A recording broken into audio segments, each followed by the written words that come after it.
I found this master lock the other day. It was in my bag. I have no idea what it was used for originally. But the first time I put this tension wrench in here,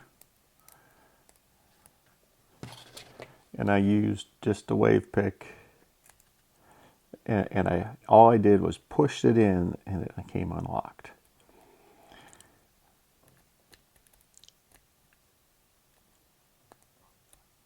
And then I tried it again, and it didn't quite work as easily. And right now, as soon as I do it on camera, it doesn't do it as quickly as it did every other time.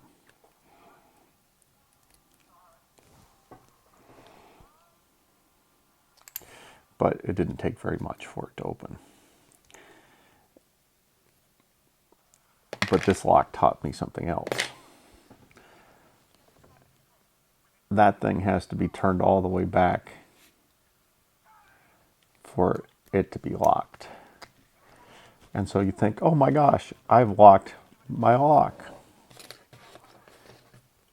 That one might look like it's locked. So, but if you're not careful, it turns out that it didn't actually relock. And so a couple of the times that I picked this lock, all I really did was not relock it completely. One of the hard parts about science is knowing when you're fooling yourself and recognizing when you need to unfool yourself and making sure that you've locked it. So now it's locked again, and it won't just come unlocked. You actually have to do something to make it get locked.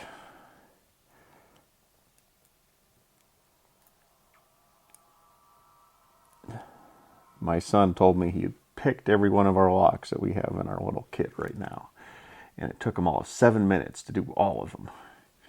I'm not sure that he's telling me the truth, because I still haven't done that 140D. And he may have pulled this trick without knowing it.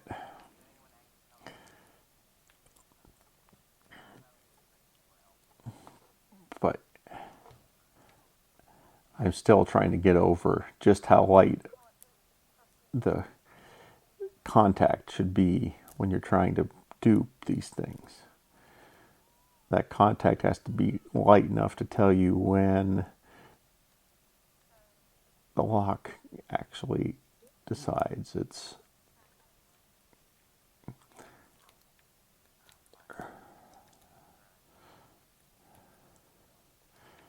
and how to describe how light it should be.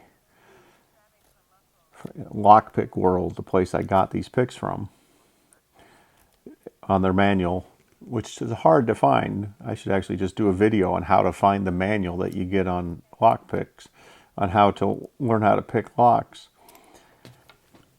It said, use light tension. And man, the only thing I can say is, if you think if you think you have it light enough, go lighter again. Anyway, have a good day. Bye.